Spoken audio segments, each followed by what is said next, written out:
Good evening and welcome to Academy of Whole Learning's High School Information Night. We are so glad that you could make it here to join us. Tonight's webinar will be recorded and the recording will be available upon request. If you have any questions throughout the night, please type them in the Q&A section at the bottom of your screen throughout the evening, and there will be time at the end to answer questions. I will now hand over the mic to our Executive Director, Dr. Ryan Rasmussen. Thank you, Dr. Grande. So as we talk about our high school, we thought one of the most important pieces would be to describe, how we teach. So when students are in lower school, they kind of fit into the left-hand side of this model here, the inverted triangle, where most of the lessons are that modeled instruction, where the teacher is showing the students what to do. And then they share it, and then there's guided, and there's independent practice, but it is less than the shared instruction and the modeled instruction that the teachers are giving.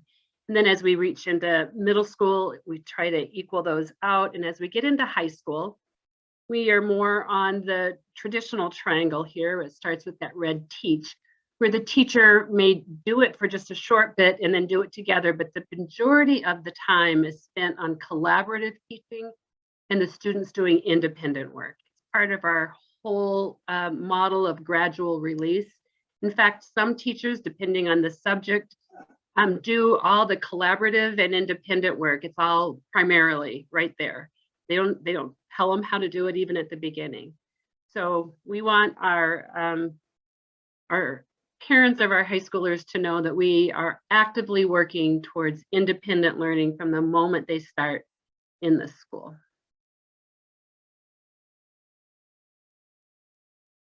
So one of the great things about our school is our tiered behavior support. So all students coming into the school have tier 1 support. So that's the behavior therapist in the classroom. In the lower school and middle school, there's a behavior therapist in each classroom. In the high school, there are fewer. There's an average of 1 behavior therapist per every 2 classrooms. But they're not assigned to the classrooms. They just go where they're needed the most. They still working on individual social, emotional, and behavior learning goals.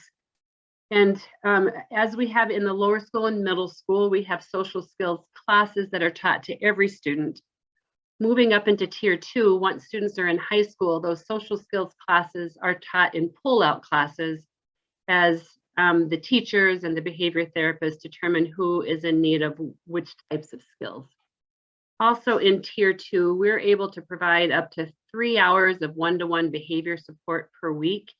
If more than that is needed, then we would likely be recommending that you seek tier 3 support services, which is through our therapy services.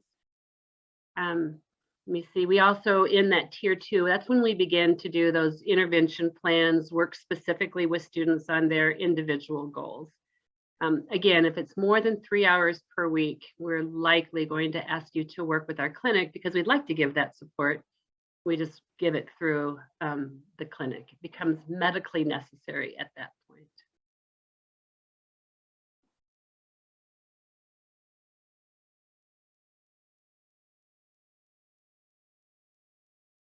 So we are working with the social and behavior skills in high school. What we consider behaviors, it might not be the same type of behavior you might think of when you think of in your traditional schools. So a behavior to us is a student pulling out a chair to sit down, or greeting another student, or waiting their turn to speak, or asking for help, or raising their hand when they have a question.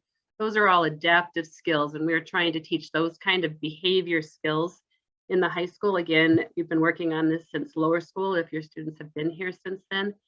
And by the time they're getting into high school, we are expecting much of this to be learned behavior already. But I did want to remind you that when you hear the word behavior, we do not associate that with bad behavior. It is simply a behavior.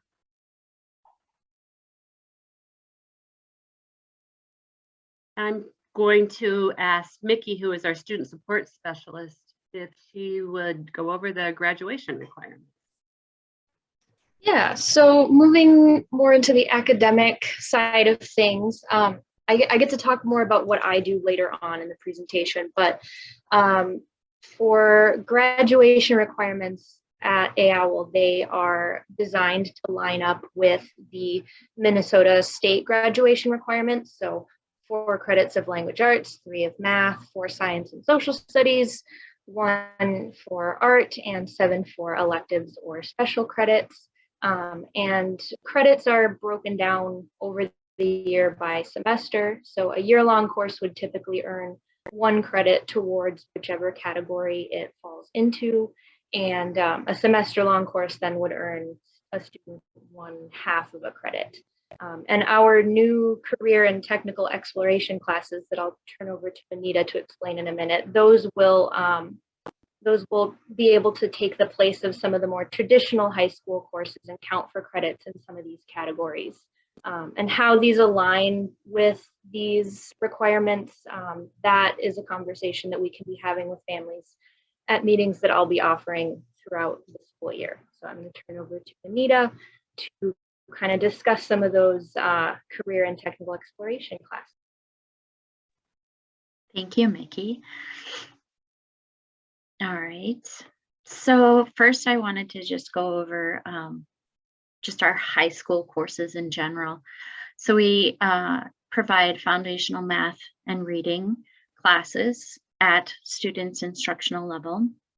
And our new career and technical exploration classes might include graphic arts, culinary food science with food service, carpentry, etc. So we'll get into more of that later. And then chemistry, algebra 1, algebra 2, pre-calc, economics, and British literature and composition. So those are going to be the courses that will be offered in the fall. So what is career and technical exploration? So I just want to provide a little background information. It provides students with academic and technical skills, knowledge, and training necessary to succeed in future careers and for them to be lifelong learners. This is really going to help our students explore future careers.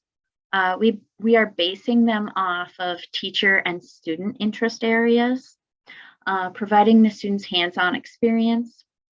And then these experiences will also provide a wide range of learning experiences, which would span many different career tracks. So we want to provide some, but then in the future we'll provide more. And the emphasis is on the acquisition of employable skills. So we really work on those soft skills as well as the technical aspect of the career path. And then also encourages self-learning and independence, which is huge. As Dr. Wyan talked about our model, it fits in very well. And then these will offer opportunities that are skills-based. So at their level, it's very exciting. All right, so now we get into language arts and what we offer. So this year, or this fall, will be British literature and composition. So we're engaging with the text through discussion, writing, and projects. We also will provide in rotation world literature, American literature, and then contemporary literature, which is what they're doing right now. We also will provide language arts foundations again, reading courses 1 through 4, which will address essential core standards and will provide students with small and whole group reading instructions that are at their level, and as well as making connections to the curriculum and the books that they're reading to practical life skills.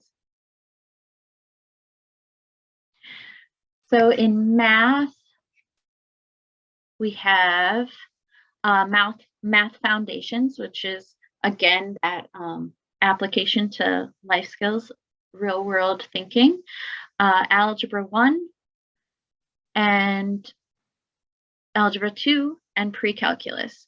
Algebra 1 and geometry will be kind of rotating each year.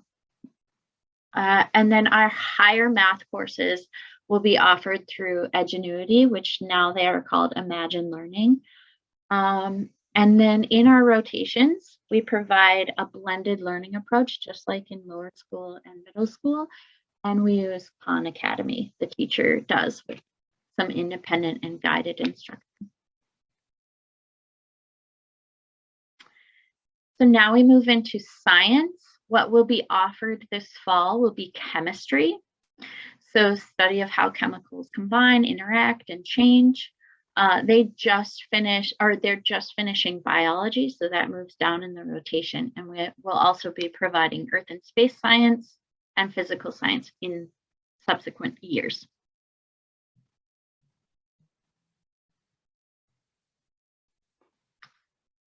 So now we go into social studies, and the course that will be available this fall will be economics, so macroeconomics, which is the study of systems and how those systems affect people's lives. The other courses that are in our rotation are world history, which includes geography, citizen and government, and American history. We will also be offering fine arts credits, so with fundamentals of art and design, and then we might include fundamentals of drama and fundamentals of music through an outside partner. World languages, we will be offering Spanish 1, Spanish 2, and other languages are available through our online partner Edgenuity or Imagine Learning.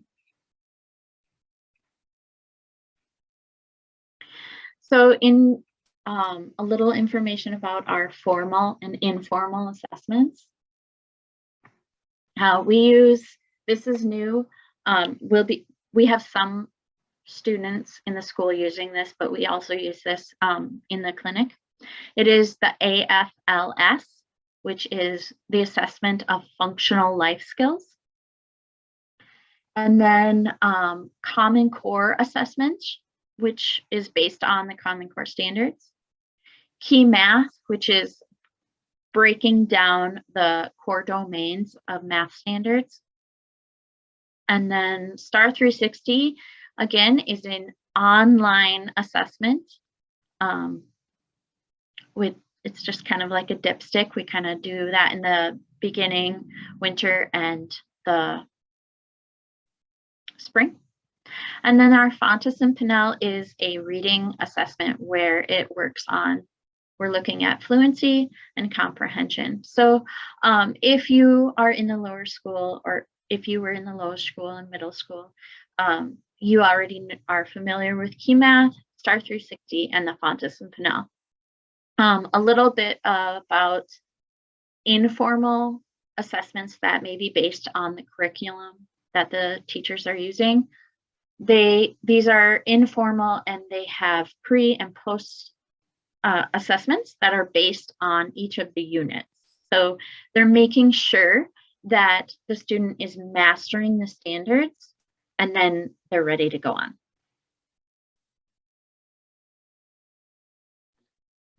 And so now it's Mickey. Yes. So for those of our students who are planning to go to college, we offer some different options in terms of assessments and support for college preparation. So we are administering the ACT this spring, and the deadline to apply for that for taking it with us this year has already passed. And we've been communicating with several families about taking it this year. We're also planning to offer it again next year for any students who would like to take it. So if we missed the deadline for this year, you can always apply, or we can talk about taking it next year in the spring. So Another one that we often offer, or well, we don't offer it here at AOWL, but we do provide preparation for the AccuPlacer. So that's a placement test that is more designed for community colleges.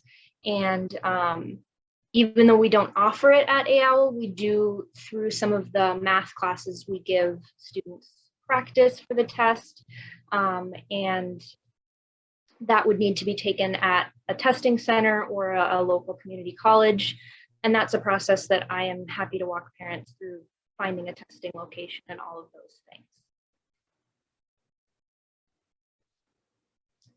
Next, we want to talk just a little bit about some of the different kinds of communication you can expect.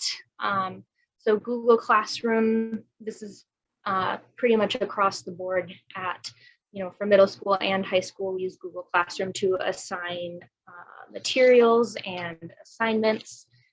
GradeLink is where you can see your students' grades in each of their classes. The Bridge newsletter that's sent out via email twice a month.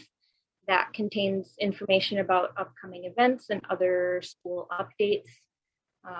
Things like COVID news and policy changes end up in there. And we also like to put pictures of some fun things that students have done at school or on activity days recently.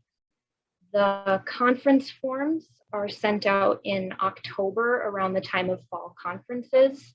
So that includes information about fall assessments, and there's also places for each content area teacher to talk about how the student is doing in their class and what kinds of things they're working on. The whole learning individual program plan, the WIPs, those are sent out twice in a school year. So we've just gotten one in February, and then there's another one that gets sent out in June. And those are kind of like the conference forms, but just a whole lot more information because we have a lot more data to share about some of the goals that students are working towards, the assessments that they've taken, standards that they are working on in each of their classes, and some of those executive functioning skills that they're practicing. And hopefully between the fall and the spring one, we can start to see some growth in some of those areas. Case managers will also send out monthly progress reports a couple times throughout the year, and that is just kind of a shorter update about what students are learning and how they're doing in each of their classes and the current grade that they have in that class. And then, of course, case managers and other staff communicate a lot through email about anything else that comes up throughout the school year. So this is the slide that I get to actually talk about what I am going to be doing, which is really, really exciting for me because I have a lot of ideas, and I'm really excited to kind of support students as they transition out of high school and into the world. So what I get to do is I get to work with students one-on-one to figure out what their interests are, their aptitudes, their aspirations and goals. So we do interest surveys together and kind of have regular meetings to talk about what they want out of their future.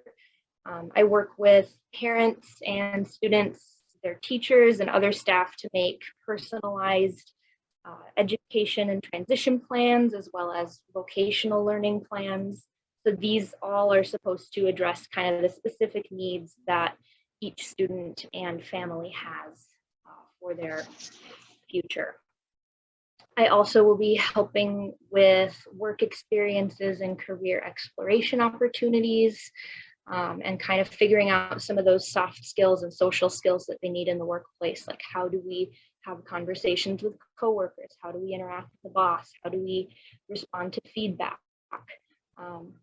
And I also help with college planning. So figuring out what colleges have programs that will work for students, what classes they'd like to take, things like the entrance exams like ACT and AccuPlacer that we talked about, and a lot of other logistical questions. I coordinate with VRS, or Vocational Rehab Services. So we have a counselor who comes into the school to meet with students and work with them on different job skills. And she has access to a lot of different providers and services like job coaching. So she's able to create a plan that is designed to meet their needs and set them up with the services that fit for them. And lastly, my plan is to meet with each high school family at least once in a school year. Unfortunately, we haven't had the bandwidth to do that always this year. So we've been prioritizing juniors and seniors with the time that I do have. And at these meetings, we talk about parents' questions and concerns about the future, goals that they have for their student, and I get to offer resources that can help parents with questions they have about, what comes next, like transitions programs and adult education, or some of the different legal options and social supports that are out there, and college resources and anything else that parents have questions about. So next is our time for questions, and it looks like we don't have any yet. So we are going to give a couple of minutes for you to type in the Q&A section questions that you have, and then we will take some time to answer that.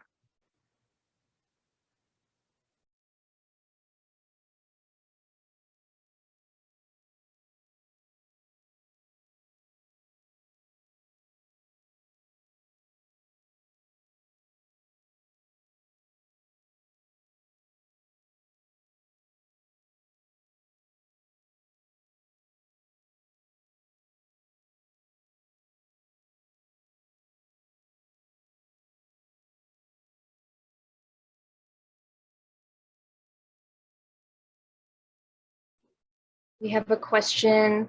When will we be signing our students up for their chosen classes? Ryan, we are working on the career and technical exploration classes as we speak. We're trying to prioritize and get the schedule working so that parents and students will be able to sign up for classes this school year. So before the summer, before the fall. So we're working really hard to try to get that done. So look out for like an email or a phone call. We'll be contacting you in the spring.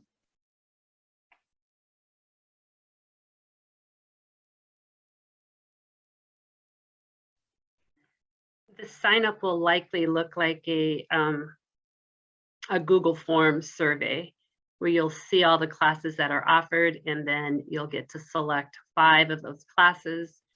And then Mickey will follow up with any specific questions. If we're no longer offering that class, or if it's full, or first of all, we want to give everyone a chance to pick the classes they want. An interesting thing about our career and technical exploration, we'll be able to have students, say, in a higher level math course, say Algebra 2, and also in a consumer math class. So we'll be able to take both types of classes if you'd like. So it's possible that a student could take almost all career and technical exploration courses if they'd like. So we're really going to leave this up a lot to the parents, and you may have more questions later. We're working on a course catalog now, so we have to get the course catalog done. We have to know which courses the teachers would like to teach. So that's the part that Anita was talking that we're working on now. And then as soon as that's done, we can get the course options out to families. All right, we have another question. How do we get an appointment for college/future guidance? So that I am now able to start meeting with families again, which is wonderful. So I can send an email to you specifically, Carrie, and then we can set something up. And for anybody else who wants to also have a meeting about these things, you can send me an email. And I will be able to set something up and get something on the calendar. could you type your email in the chat, Yes, Nikki? I was just about to do that.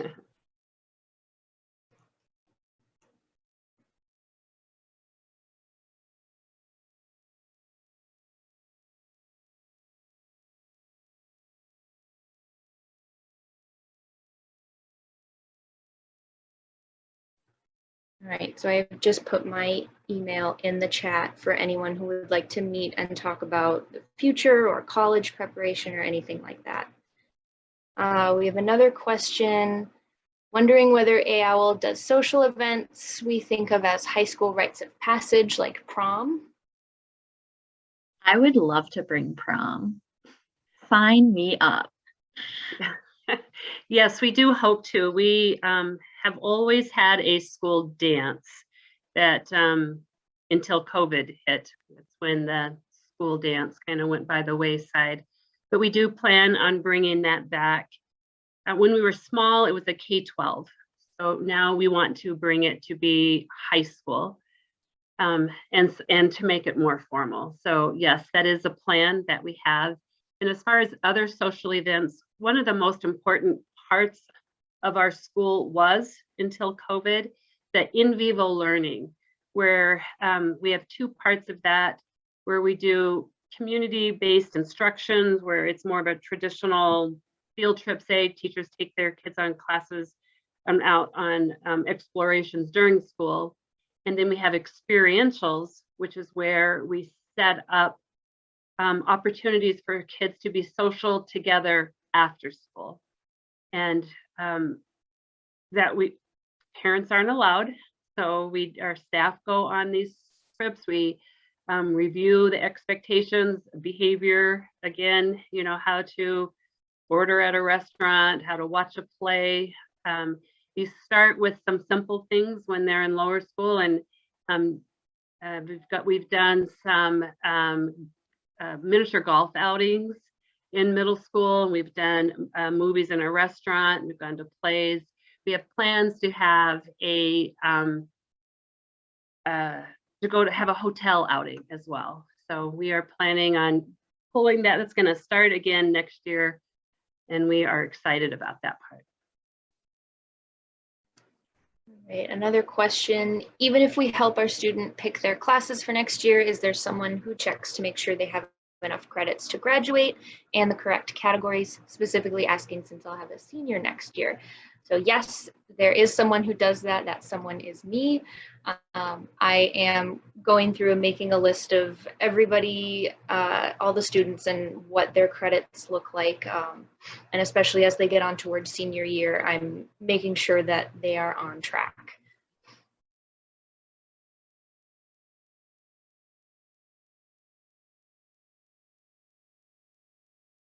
Looks like we have another one. For current middle school students, is Mickey the person who will help families figure out what they should register for next year? Yes, I am part of the team that is helping with that.